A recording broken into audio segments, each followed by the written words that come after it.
tuko sawa, tuko sawa, tuko Eko nene.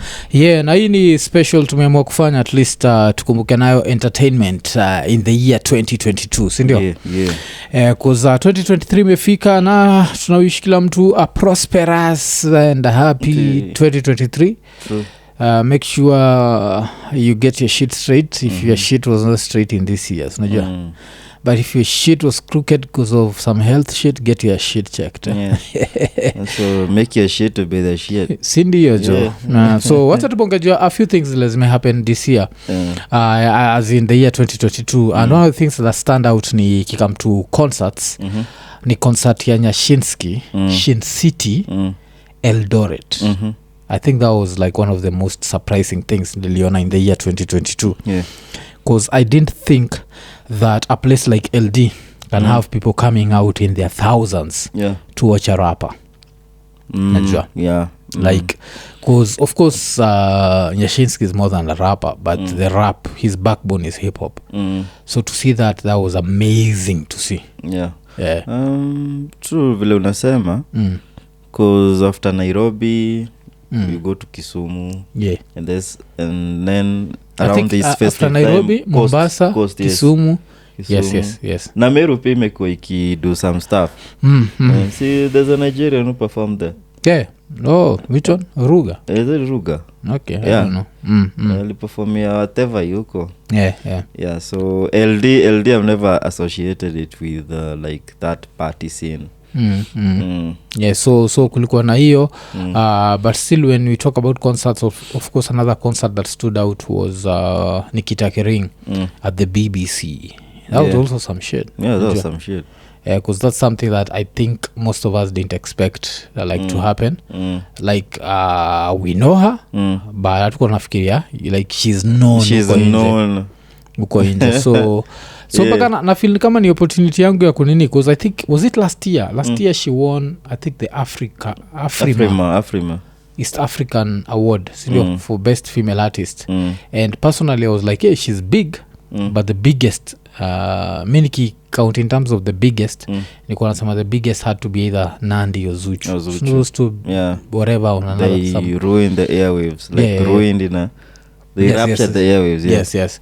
But after now we are going to talk about this later, but after watching how Zuchu performs, I guess maybe we should forget about her bigness and just look at the artistry side, because if you come to performances, that same BBC concert had watuka kina CK, kina Fields, and to me Nikita was the best. Like you come to performance, you are like she really held her own. So I guess now we can give her ile hata ile Afrima sasa tufai equation. As much as, because those two are big. No one will ever take that from them. I think they're the biggest female artist in East Africa right now, Nandi and Zuchu.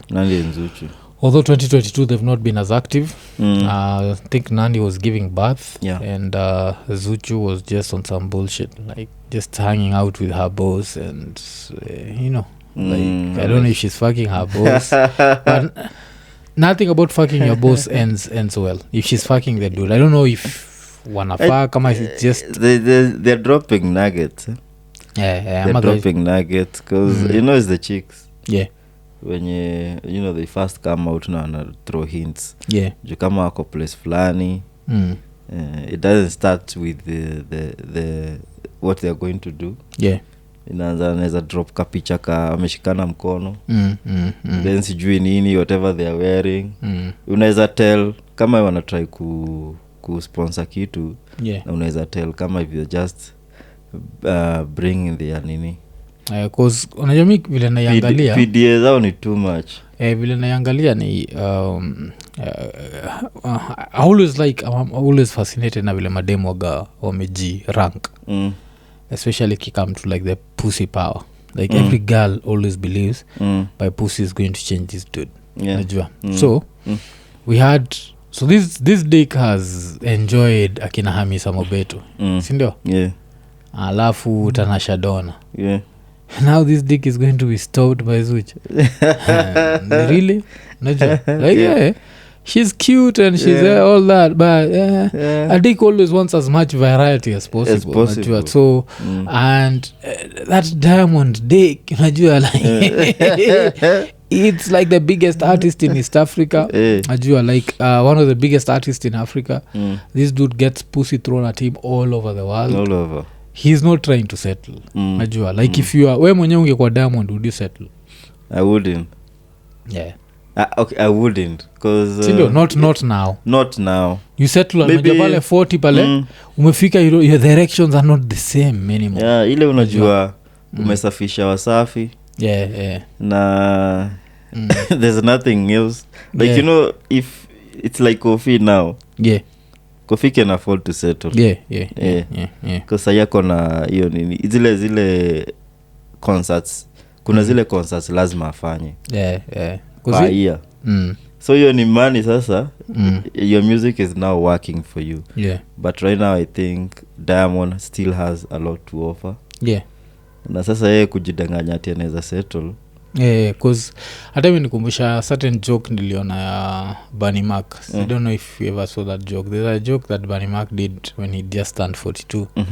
And Bunny Mac was talking of the way that like he just can't fuck the way he used to fuck. So the dude is like, we fuck for 45 minutes? 45? Actually, and I was like, what am I trying to prove? So the dude is like, you get your 3 minutes and whatever. So to me, that's the time that most artists are going to settle. Like in their 40s, they're like, now, you know, the dick just doesn't, you know, it doesn't swing like it used to. So that's the time. So history of Zuchu, I hope it's for just publicity, yake na Diamond, but because when it comes to making beautiful music, when those two are together in the studio, fuck, I don't know if they record when they are naked, but the shit that comes out, some good shit. That Mtasubiri shit was one of the best songs of the year, 2022. Sindio? It was. So alafu kulikuwa na zile walikuwa wamefanya before sindio? That was also good. Alafu lingine ilikuwa ni litawachoma. Like the songs they've done together have been beautiful. And that motherfucker in the background, your lies. Actually, I don't want them to ever come out. That Richie anasemanga, if you want to ruin something, just label it. Whatever they are doing behind the scenes, waendelee, because me, I'm sure they're in a relationship. You sure they're fucking? Okay. I'm sure. If they're not fucking, I don't know. But it's too much. But so whatever they're doing talent wise, I don't want nani, unajua aselikuwa nasema tiyo ngoma ya nani ya Zuchu, your quick is dedicated to ni energy dedicated ya vile atalia. Because that dude breaks hearts, man. Man. That dude breaks hearts, because you can try and imagine, and that dude najua zile like kuna hii shit na nilikuwa nasema Razor Bobby Digital, he had this bullshit he used to say like, my dick has been sucked by the finest lips. And now this dude can see for himself. You get like that time is Amobeto ish, then that Tanasha Donna ish. You know, this dude was not messing around. He's not messing. You get so that Zari the boss lady, although Zari the boss lady, and like Zari shows you how pussy is mysterious. Like, have you ever seen Zari's sons? They're huge. Those niggas are huge. Yeah, huge. You're like, damn. Sometimes you forget, like, they came out as babies, but still, man, like, shit, I'm competing with those. They came out of there. Pussy waga mysterious. So this dude has like dated some fly women in his life. And I think like also historia like them could date celebrity, it takes away from her talent. I don't know if that makes sense. Like, okay, Zuchu has made a name for herself, so now no one can question her. But them kama Tanasha, me I actually like the way Tanasha sings. I've heard people say she can't sing for shit. Me, I'm like, I love that. Young Amalidu. na ushaisikile ngoma lidu okay Gere was good sindio mwana Gere actually I actually didn't think she was Kenyan vile alifanyia ngoma na ni Diamond she was so good. Me I thought ni one of those bongo chicks then nikaanza ku like do because I started behind her. There was that, and then there's also ile ngoma yake na Mbosso inaitwa La Vie. Some good shit. But now I can't sing for shit. But now like we the dick takes away from the talent. Like everyone will always say udema is nini. That's number one. There are people who will also say that the only reason she was with that dude was cause of he's a superstar and that makes sense acha tuangalie Tanasha ni kababi sio kaona shakasikia kakiongea kaligiaje box ile raya ile raya anajata kilami haizi construct a sentence ile ali ilikuwa ali this year ile show ya Netflix ilitokea Netflix so hiyo nika wewe pia like I'm 31st. I'm 31st. I have a good job. That dude. Because I was 31st na anavunja bado. Is that na ule demo aliingia box jo. 31st. Sindio? Like maybe vile alipatana alikuwa like I'm 29th and Tanasha was like what? Tanasha ngajua Tanasha alisema what in the Budalangi is going on here? Kama umeshindwa tunamaanisha nini? So liko 29th wakipatana I'm thinking I don't know but like to me those two yani nakuonyesha vile madem Buda tafuta pesa jo si accent money si si lips si accent si lips that dude kuna msali alisema like enyewe pesa ni tamu it made Diamond's lips look small cheki ngoma zake za kwanza tunakwambia like wewe hiyo time ya Mbagala ungepata na Tanasha mwambia like this is your future dick she'd have you will cry over this dick like nene Mbagala that was a beautiful song like me that's one thing mwambia ga to like say anything about Diamond but that motherfucker can sing that dude can sing and he's good at his shit like he's one of the best at his shit and he also shows you man just get money man like all these girls because even Zari ni demo UG only speaks English aliingia ile box she was also like what in the Bundalangi is going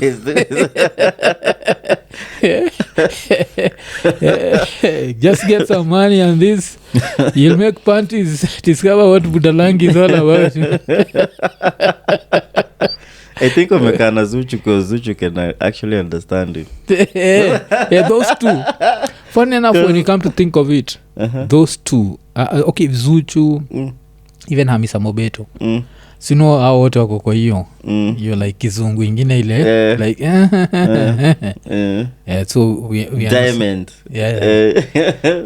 Diamond Platinums Diamond kakitulene bamba vile Diamond alifanya ngoma na udema nitwa nani alifanya ngoma na Alicia Keys so ngoma inaitwa ni wasted something I think ni wasted after your Diamond shared this and actually wrote it unajua vile wasted iliandikwa jo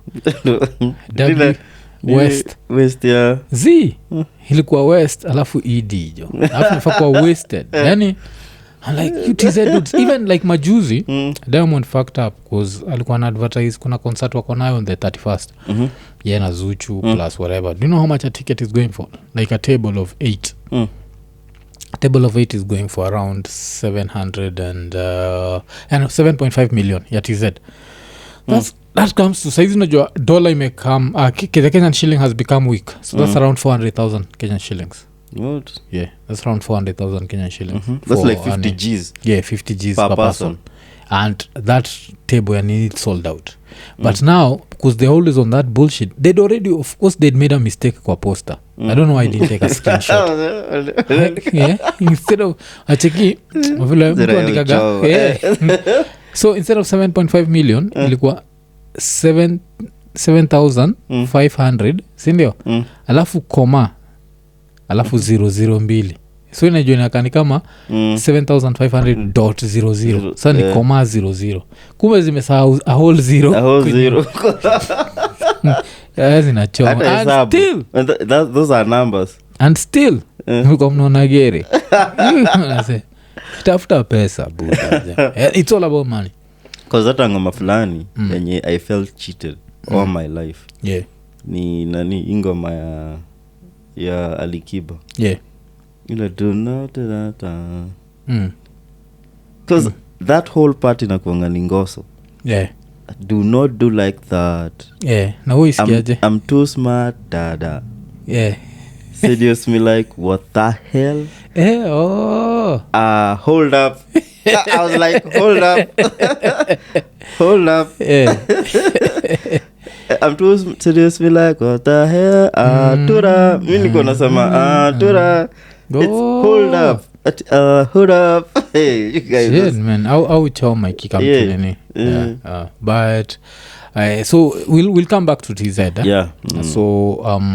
so we were talking about concerts za Kenya of course Nyashinski Shin City and then BBC Nikita Kering she held her own man like fuck and then that girl can sing alafu you see also that girl ni babi kabisa like even the sort of music that she does like I remember akisema like her music is not mainstream but because you know you get influenced by what you grow around of course how she you know like because I think she was born around the same time when Capital was really popping so because of Capital kulikuwa na ile ubabi ilikam like now we knew the upper class listens to this sort of music alafu tena kulikuwa na hiyo crazy and your soul and stuff so you can feel that influence especially by I'd say white musicians like they're you know and they're whites who can really do their shit the likes of Adele the likes of Billie Eilish unaweza feel your influence waga wako nayo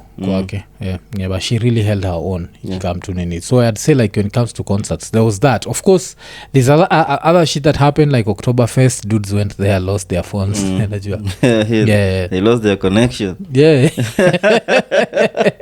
I love that reminds me of you remember that day after iko nini live vile tuliamua like hey dude we are going for this after party but one phone needs to remain at home you know that shit you're paranoid man one phone needs you have to come back here to drop your phone man and I was like hii ni Pro Box dude you know that's a second hand Pro Box I'm not fucking around with a second hand Pro Box I was telling you like this is sort of shit like simu ikipotea I'd show up kwa police station you go like amechukuliwa ameenda jina yake ni nani iPhone amechukuliwa I don't want that shit so so kuna hiyo like Oktoberfest like hata hii majuzi vile kulikuwa na hii concert ya Sauti Sol I really wanted to go but I wanted to cover it najua but I was thinking like if I go and there cover it I don't have security because now it reaches a certain level where you have to have because it's more than a phone it's also like I use this for business najua so I need it because kuna certain level of quality tushazoesha raya za iko nini hatuwezi zirudisha chini hatuwezi ambia like you know from now sasa tunatumia Technospark like that picture is not has no spark picture is not sparkling anymore because ikikam to concert za Kenya na zenye mu decide kuishia first of all naangalianga location na price how much was Oktoberfest Oktoberfest was I think maybe 1,000 or 1,500 you get I think was redeemable kuna concert ya Kenya inaweza ishia that's below like tuseme 2,500 cause naangalianga ile crowd itakuwa nini attracted na kama ni location ni wapi. So iko Jamhuri siendi. Because Solvers ilikuwa KICC, sindio? I didn't hear people complaining about, because I think it was like around 1500. I didn't hear people complain about being robbed. I think this one was it was much better. Nimeenda concert mob nini. I remember the KICC. Yeah. And they're cool. Like I think because KICC iko tao. Raya zinaogopa hiyo risasi, because risasi inaweza kuja. Yeah. Plus hata zile places unapita kama wewe ni mwizi naenda tu kikudemoralize. Unaona tu just lights aziishi. Then naingia place kuna flags mob. Unajua there's some vibe to KICC yenye inakuto. Na hapo unajua pia I think wale makara wanachunga maiti pia kwa ile side. So unachunga maiti ya Kenyatta. Unaweza chunga yako pia. So there's always that thing where you feel like some sort of way. So there was that Soulfest. People complained about apparently Sauti Sol didn't perform as long as they did. So people walikuwa na compare concert yao ya last year ya 2021 versus 2022. They themselves baadaye released a statement kusema like they've learned, they've heard what people have said. So because unajua like one of the things like a Sauti Sol concert has something that it comes with, because there's also that Soul Generation family and those dudes don't fuck around. So there's a certain level they've set that unajua sasa hiyo ndio baya, like you set such high standards, you have to keep it high. So there's been that. Alafu I guess because we've talked about concerts, we'll talk about the music later, but we have to talk about TZ concerts. So TZ concerts have been flopping lately, sindio? Especially come to like places ka US. People are not going to their shows as much as they should. And hapa Kenya pia kuna majuzi like Zuchu was supposed to have a show, the show was pushed back. And on 12 there. After I remember like there's something LD. Talking about LD. Ilikuwa LD. And I remember there's something that I'd said about her, and then I had a TZ person say about it. Remember, like I said, this girl needs to sing. No one is coming to watch you dance. Like, what the fuck are you doing? Najua, like your ass don't shake like that. Najua, like, there's no dude like that. There's no dude seated anywhere thinking like inaweza furahia kuna Zuchu akishake matako. And that's not to say she doesn't have, she has a sexy ass. It's just not sexy for shaking. Najua kuna ile like dudes, the way we judge girls, sometimes you judge girls by like how would you look butt naked. She'd look super sexy but naked. Najua kuzutu turasa dogo danganya her to those asses are sexy as motherfucker. Alafu kuna zile rasa bigi, kuna rasa bigi that don't look sexy, like Nicki Minaj with her clothes off. That shit is not sexy. That's too much ass. And you're like, people say there's nothing like too much ass. That's too much ass. Najua alafu the fact that it's plasticky. Nicki Minaj. So with that, even when we say we don't want to see her ass shaking on stage, si ati tunasema she's not sexy. She's sexy, but she can't shake anything. You're like, there's nothing to shake there. That's just to be shaked by a dude behind and just clapped. That's to be clapped by the dude behind. To be so grabbed and let go. So nilikutumia ile video kale kabuda. Nikacheki. Ulichukwaje statement? Kamejambaya. Although akiongea about Zuchu, I'm like, ukisikia bad performance from a Tanzanian, because these people are natural born performers. Sana they hata ukienda like church zao, it's like live band, the music iko juu, then they know how to sing, they don't force. Unajua hapa Kenya nini unaenda nini unakopi artist nini, you actually your hard work sana ndio itakupush Kenya na nini, but huko ni effortless, wanaenda tu studio, they you know. But sasa akadude anasema like Zuchu can't nini, alikuwa anasema like there was a certain artist mwenye alikuwa anasema they even had to reduce the volume, because alikuwa anasema sasa like these artists can't perform so much that eventually when they're forced to perform wana scream na wana do vitu kaa hizo.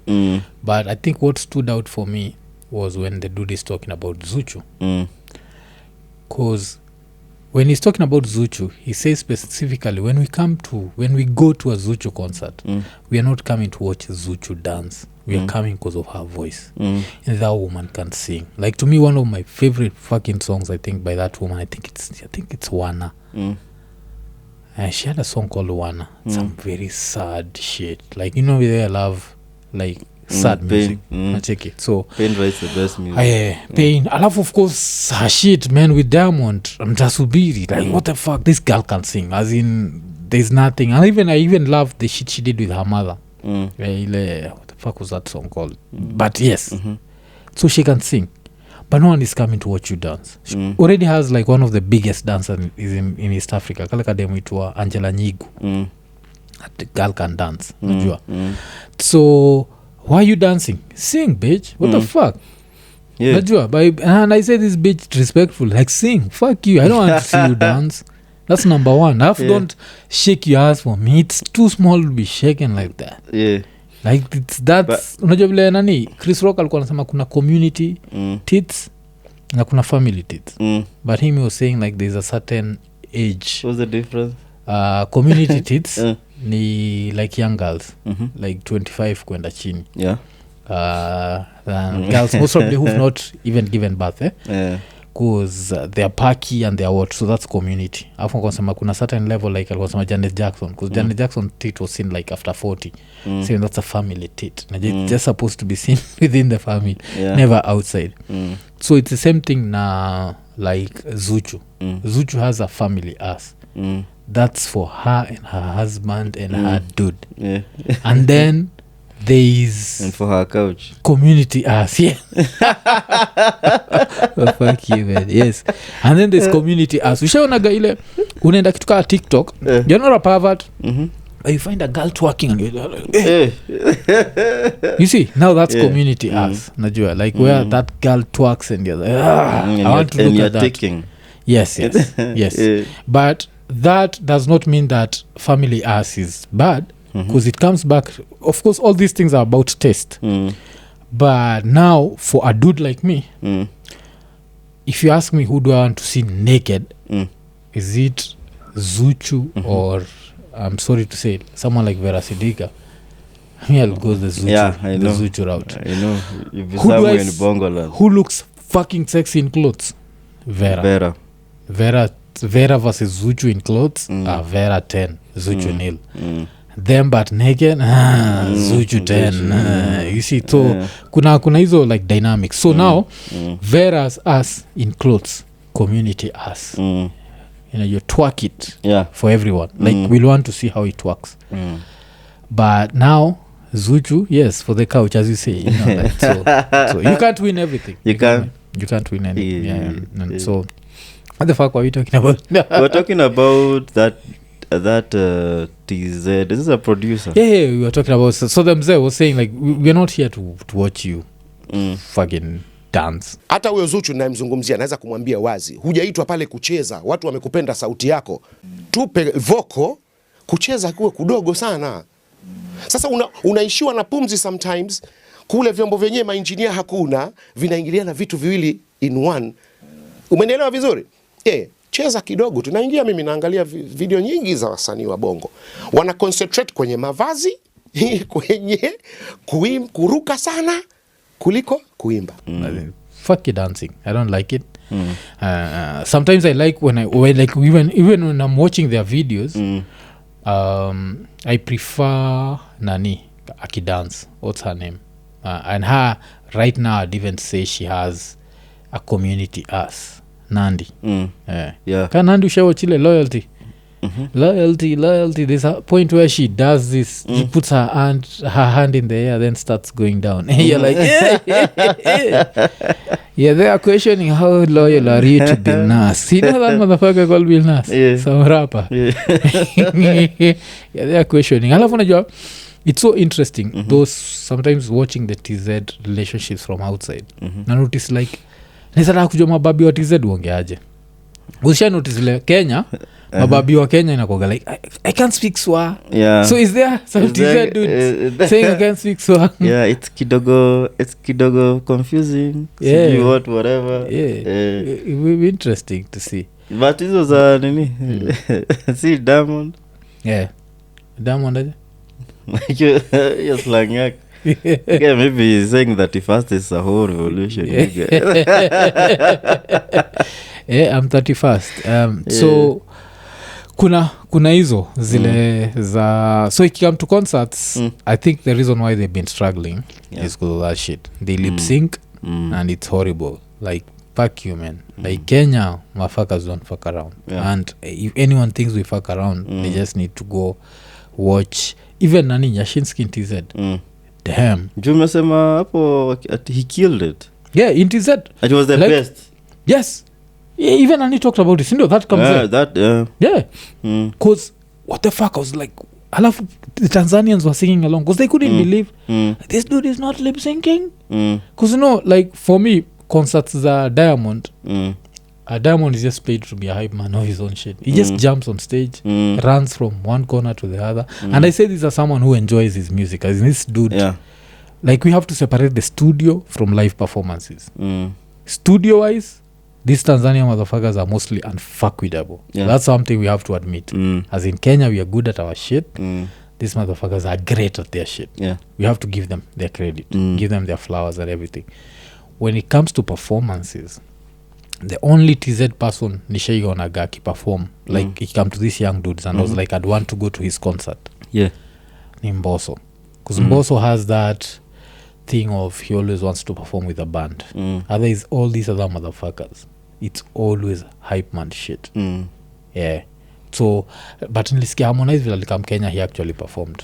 Because this hype man shit, it's a label thing. Maybe Wasafi is more of, even I think what they're trying to do ni unajua if they choreograph sana their performances they can repackage and then sell because unaona like for market za the white market they want to see more of that because they don't even understand. But sasa ndo nasema I think sasa wame concentrate too much on that ikabidi wameanza ku lose some of sasa sisi Africans who actually understand their shit sasa East Africans making us mad or maybe unajua pia the nini the TikTok era na nini so unapata you would want more of the artist chenye ana offer like you want the vocals na nini you know unachekia hata wako ni kabuda but if these Gen Zs ukitaka kujua like how dope the concert was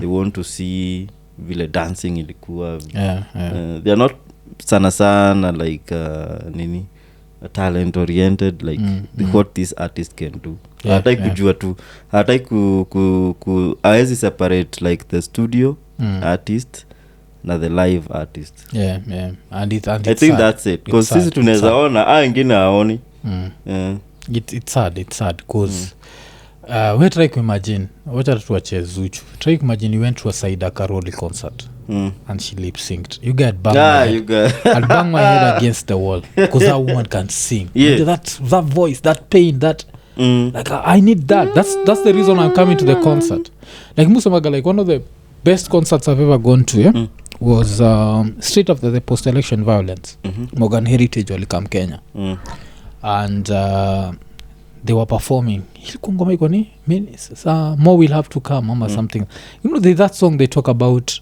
like the way more pain is still on the way they did that shit a cappella like I was like what the fuck Hachiki and I loved that to me that's what jazzes me about a live concert is I go that's why like one person ule like one day iko nini ikifika the level it's supposed to be and we go on a tour in somewhere like the UK dude if Jacob Banks is performing motherfucker I'm going for that concert cause that dude with the Nigerian descent that motherfucker does not fuck around Jacob Banks I think I introduced you to Jacob the one with the you get anakaanga ni kama ni mumu enjoy ameitwa hey, just come like ebu come just come and test this mic because looks very average always like a jacket na nini kitufanye ni to me it reminds me of one of our dudes Also, it does not remind you of that dude. Some yoga dude we know.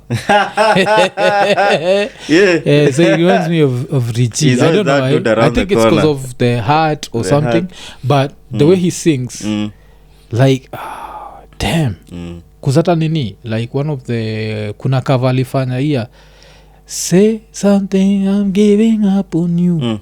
Like the Jacob Banks cover of that fucking song. Shit. That's all I'll say. So when I watch him perform, because like anyone ule anatusikiza saizi end after Jacob Banks are known to you, and then just watch the live versions. Don't even watch. I'ma do this. Watch the studio song.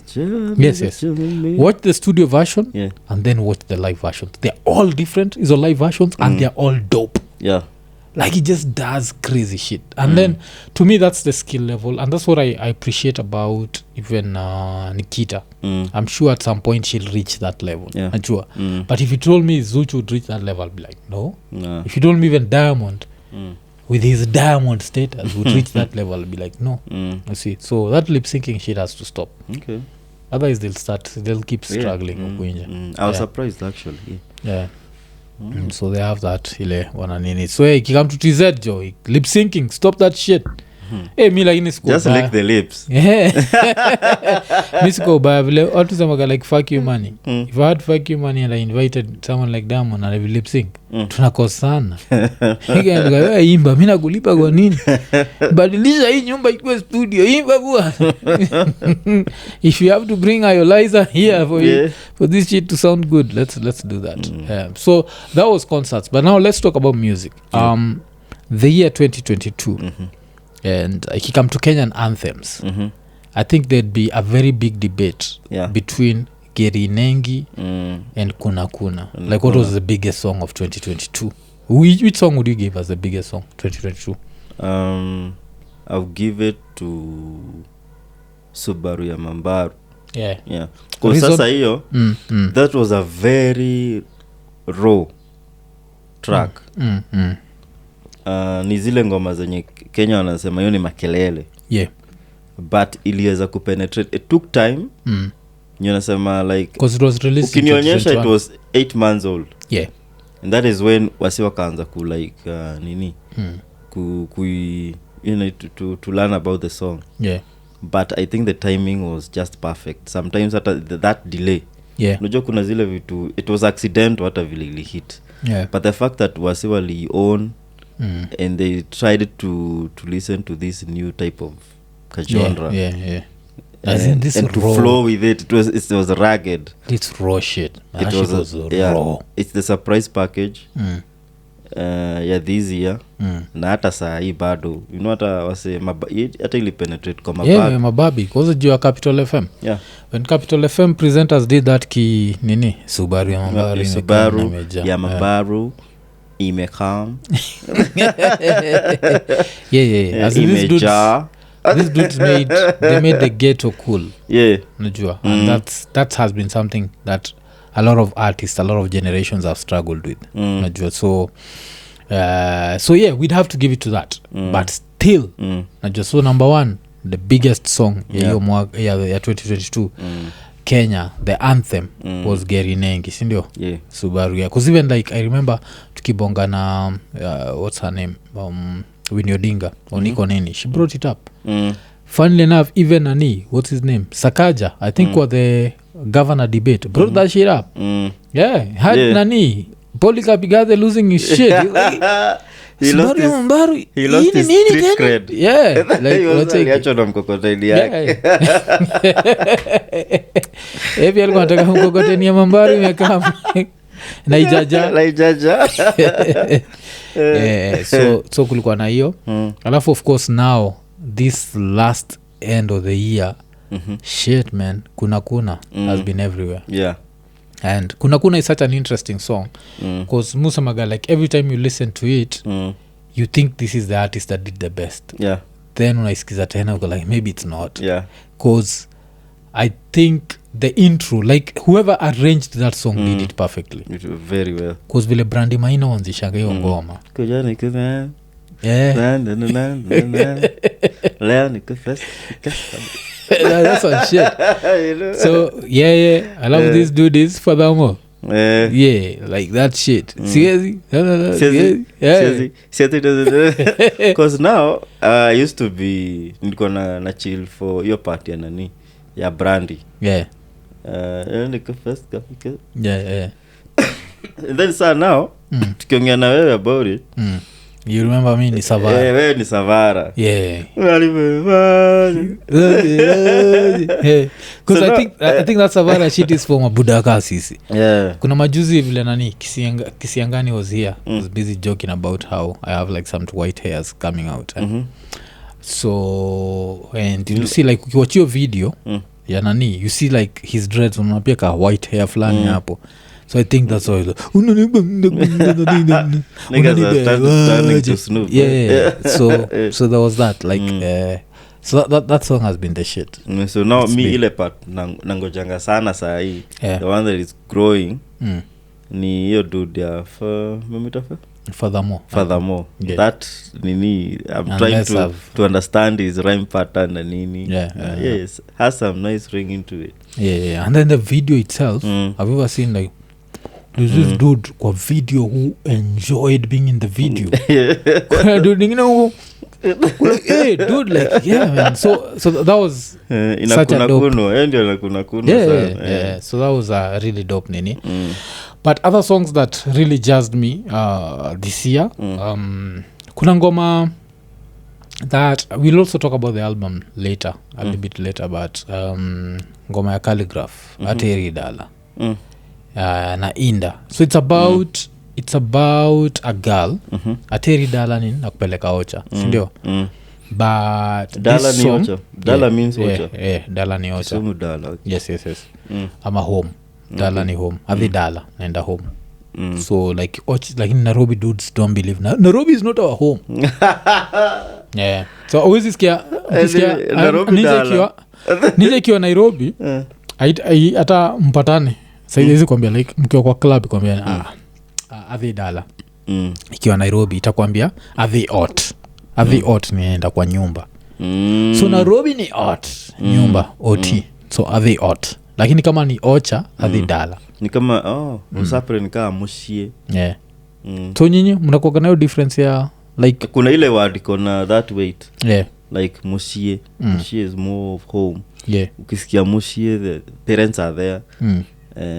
Unaweza like your grandies were also there na nini. So it's more of up country than the mushie. Oh okay. You know? Yeah. Kulinga vile tu na pronounce yes but na kuget. Yeah, kusiwaga na hiyo ile like avi Dala. Ukiambia tu msee nikiwa na nipatane na like Bramuki because me ikiwa na Bramuki suwanga kijaka. Never. So yes. So if I'm with that dude and I told him avi Dala, he just know it's Kisumu. But if I don't avi Ot, he'll know it's this dude is going back to his house in Nairobi. So there's that whatever. So that song Ateri Dala came out, that album came around the same time that my bro died. Check it. So when drive tukienda ocha, we blasted that shit. Like even every time I hear that song, I just see that Kericho scenery. I see the fucking tea leaves and what. So it's such a special song because it's a song about love. But to me, now it's supposed to be about love, like love, your lovers. Yeah. But to me now I associate it with the pain of losing a brother. I associate it with Ocha. I associate it with traveling. So like that's one of my favorite songs of the year 2022 from Kenya. Ateri Dala. Like I loved that freaking shit. Yeah. And it comes with a lot of pain to it. But that's one of the songs nitakumbuka nayo hii mwaka. That's one of the songs I'll always like, even if I hear it in the year 2050. I think I'll still associate it with that, like my bro and the trip. So I love that, man. And then I had a Luo dude like it's my uncle, but it's a young dude because my grandfather maintained erections for too long. So it's a young dude was driving me, and this dude was like was telling me like ile kijaka Prince Inda alitumia. Was on some next level shit. So that was good, man. That was good to experience. Okay. Yeah. So yeah, you one of your favorite songs they mwaka because we talked about the anthems. Those two are the anthems. Doesn't have to be Yeah, it does not have to be an anthem. It's like, a funny one. Yeah, but a Kenyan. Let's do Kenyan first. Kenyan track. Because me another song, as you think about your song, another song that I loved this year was King Kaka, Wasi Wasi. That shit has that African vibe. I love that shit. Yeah. I liked, funny thing is going back to your Kali way. Ningoma ya liko na mavitu nani kisifika fiku sutani pia. Okay. Usiuliza mbona. Kwanza hiyo part yenye goes to anaenda to the nini? To the kachik. That's some kijaka shit. That was good. Yeah, I bumped to it a lot of times. Afu it's interesting because hata vile since umeamua kustick na Kali, I think then basi we can even talk about the albums. I feel like he had the best rap album 2022. And then Octo had like one of the best like African sound albums 2022, Lamu Nights. Like that Octo shit was also so super dope. Lamu Nights, like the fact that he incorporated, you have Luo choruses, you even have a Kikuyu chorus. Like it's just such a good album. I have to inaonyesha vile that dude has also grown. But I think Octo has reached a level where he's just a musician. So kiwaweni ile msemekaa chini uko like say you see rap but still when this motherfucker goes on some rap shit kama hii like where this Hennessy Cypher nilikuwa quote ya say hiyo line bado nasaka ja ka like I'm like fuck Nairobi cause me I always love such lines because I'm like what the fuck I've never thought about that. I've heard these names Sakaja every day like I've never thought about that. So I love that. So those two dudes, man, they're taking this shit to the next level. Najua. Of course pia mi niko kuna watu watasema like mwafu pia nasifu Invisible Currency kuzalitajwa. That Kali Chronicles shit, it feels good to for people to say like you played a role in their shit. Ulinichezea ulinichezea Chronicles ndio alitaja wapi na you tulikuwa natoka that broke thing and you gave me your headphones and you came bumping into it so nile nakumbuka tukua kwa hiyo bridge because we walked for tulikuwa natambia pole pole ndio aweze kusikiza hiyo ngoma yote na ulikuwa unasifu hiyo album that was in March that was in March and then it's a dope song half it shows you juu sasa hata unaona you know a dope song kama unakumbuka like where you first heard it what you are doing unatoka wapi na nini because ina paint alafu unajisoma ipeleka back to your bro code because for the few people who've not heard and we have to maybe give you the story again like the way me and Ian went to watch a show on March 12th 2022. The show was called Bro Code. When both of us entered that theater, ilikuwa Kenya National Theatre, we both had brothers 24 hours later I'd lost my brother and then like 6 months later you'd lost your brother. It's some fucked up shit, man. But now we associate such shit with music. That's the power of music. Like that's the because I remember that time nakumbuka I was listening to your album ya Kali like a lot because that album was super dope. Invisible Currency, so people need to listen to that because you also feel like the maturity. Like my favorite song for the whole album, if I'm not now talking about even my brother's death, now my favorite song was Maombi ya Mama because he paints that struggle. And I always tell people like me, one thing that attracted me to hip-hop was always the stories. It was more than the rapidity raps, the honesty. Because like now for super rap fans, their song would be Hiroshima ya Kali na Dax. To me Hiroshima is if I was compiling that album, Hiroshima would not be there. Unajua because it's just a rapidity rap song. People love that shit. There's a market you're trying to get into. So people love it's dope on its own way. Like people love izo rapidity raps. I'm not a fan of rapidity raps. It's like yes I like it but I don't love it. It's one of those songs like even kaingia kwa hiyo album I'd not have missed it. But uniambia tunataka kutoa Maombi ya Mama from that album tunaweza kosana. Like it's that shit was because it came from like he painted the picture. You could see the struggle, you could see what, and now you end up enjoying the where he's reached. Like if you see alafu of course rada safi, the rhyme patterns, man. So that was some shit, man. That was a really dope project. Another dope project of course this year from Kenyan artists was Matata. Super Mario. So Super Mario nikisikiza najua I'm one of those who also listen to things because having worked on radio, I listen to things with a radio ear. Some they are wondering like, how the fuck did you shoot oversized t-shirt before sexting? That shit will never make sense to me. I try to connect to when I tried to connect on a disc. Shit, man, I don't even know. No. Jerry who? Yeah, Jerry Mpendangwati. Nakuita na your username. Jerry Mpendangwati. Yeah. So like hapo, I remember even when I sat down in Matata niko nauliza. Alafu they talked about it zile and they're like, no, you can't even like oversized t-shirt it's a dope song. But heat material, to me sex thing is more heat material than oversized t-shirt because it's so easy to remember, has so many relatable things. Alafu unajua, you know how many dudes are going through online love, internet love. You just internet love. So that shit. Yeah, dude, have you gone through some internet love? Yeah, of course. Yeah. Like but mimi sikuwa like wengi sana. Most of my nilikuwa napatana na wao. Yeah, but ni zile I get the suspense. You can relate.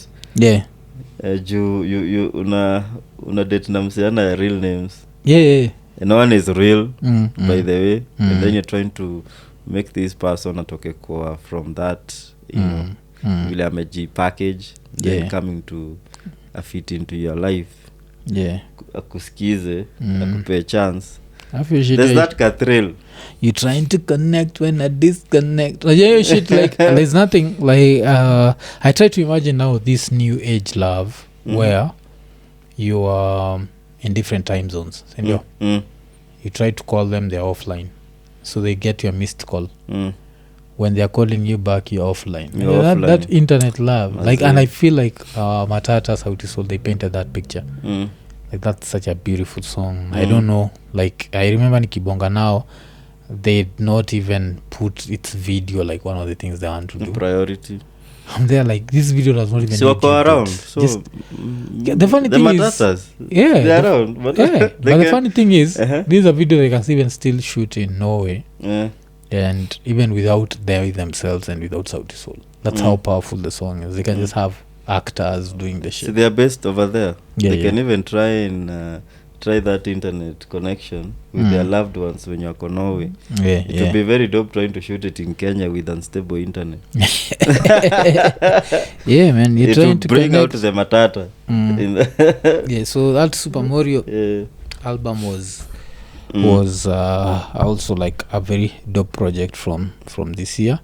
Another project I'm enjoying, I've not listened to it enough to fully review it, ni album ya Okelo Max. Because Okelo Max has also has had like this very steady rise. Like this dude just showed up and stayed.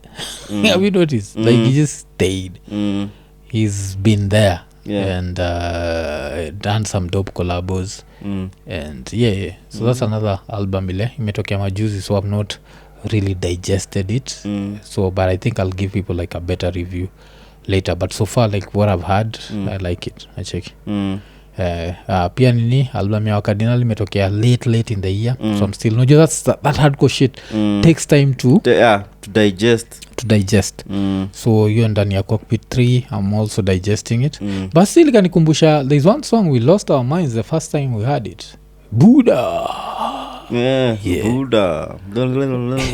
Trio Mio Ska and Ska. That shit was dope. That shit was hardcore. Chuma zita. Chuma inanyamba. Inanyambisha. that shit was dope, man. Yo part ya ska. Alafu unajua bili kitu moja nimekuwa nikiambia wasi like I'm actually scared of this kid's pen in 10 years time. Anaitwa nani? Trio is super dope. Ama was super dope but still in school. Yeah. This kid is going to have with a schedule. Schedule he's going to have 24 hours to come up with shit. 24 hours to come up with shit. Like so, how the fuck, how ridiculous will he be? Like according to you, maybe this artist of this decade. Yeah. I think he's going to be whatever. He's going to be a problem. So the only thing now where now the issue becomes is I don't know how, because you know his mom I think is the manager. I know that's like one of the best quotables from him was your shit. Yeah, people ask him why he lives with his mom and he's like, no, my mom lives with me. And that's dope, man. You know, my mother should live with you, you know, like if you have the wealth. So now as he discovers pussy, because you know now he's coming to that age and he's going to be free. As soon as he crosses the 18 over 18 he's going to be some women who are ready to, you know, and now na that's where ya kwanza itakuwa manager wake. Your mother should move up, because and apart from that alafu unajua the power of pussy. Like pussy can make you like not be happy with your mother. Anajua like he's going to, some girl is going to give him some shit he's never seen. And this dude will start telling his mother I need space. So now when he tells his mom separate the ocean water. So we'll see what happens with that, but so far that Nini has worked very well. The mom as the manager and the whatever, and it can still work because even Burna Boy is in the same. The mom is the manager, the whatever they were. So the only thing is Burna Boy I think blew up after he knew what vagina was. This kid raps about vagina but he does not know vagina. Najua like he's still a kid. He died no pussy. He knows vagina. No pussy like, when it starts pussy is a problem, man. That shit will have you on a highway at 3 a.m. like risking your life. So kuna hiyo but Buddha was the shit. That was super dope song from him Waka. So Kenya has it's been a good year for Kenyan music. Because pia nimecheki, of course some people just don't fade away. Like this dude what's his name, Major of course lazima tufikirie juu akamnyweso akiwa na Calligraph. But apart from that he did a song with Mandy. As in this dude just gels with the new generation. Najua actually unaweza tell ngoma za TZ niyo sauti. Unaweza tell ngoma ya Kenya na Major. So dude is always everywhere, man. And he never like and the true definition of longevity, because I feel like a lot of artists from hiyo nini walikam waka somehow faded out. But this dude is like he's there. Like when you talk about the new generation, you also talk about Major. And you see Major ikikam to hapo he's like the oldest amongst them. So that has been beautiful to see, like the way he's been able to sustain the whole nini. So another song that is growing on me ni unajua ni kama hapa tukiseparate nani Taraji, your daughter is always and engaged to and keep updated on what she's listening to. So kuna time amekaa hapo akaanza sema talking about good vibes and inshallah good vibes nani and you know that song yani na bien yes so na saa imeshika by the way we didn't know it was so new. Ndio alinifunza hiyo song. Because I remember I think the reason is because I also discovered that song. I really played it a lot of times. Na pia nile furaha nikula na marafiki that's a dope song yani. Like I don't even drink where you'd find me there just like fura sisi ni wale sisi ni wale yes so kulikuwa na hiyo good vibes and inshallah man this will tumesema like we can't mention all the songs because of course another dope song ilikuwa na ngoma ilikuwa ni King Kaka Bizi na Femi One. What the fuck was that song called? Unacheki you see like that's how much alafu bila pia tumegonga na Shinsky ile ilikuwa this year that was this year okay because if you'd asked me about that I'd think it was last year. You sure it was this year? Mbona Shinsky hiyo ngoma nini ni happy ya King Kaka Femi One that was really dope hiyo ingine yako I think ni last year yes check ni kwani to properly proper that was some really dope shit but maybe it was this year acha to check dates hapo so that was Kenya it was 2021 sindio it's like exactly 1 year so tukitoka hapo wacha tuangalie TZ MC Kawe mwambie sharap akisharap badala yako afadhali Daniel Toroi teacher rap wewe ndio Mkenya Kibaki huita kumbafu na haukuelewa vile wase walisema wewe ni mchafu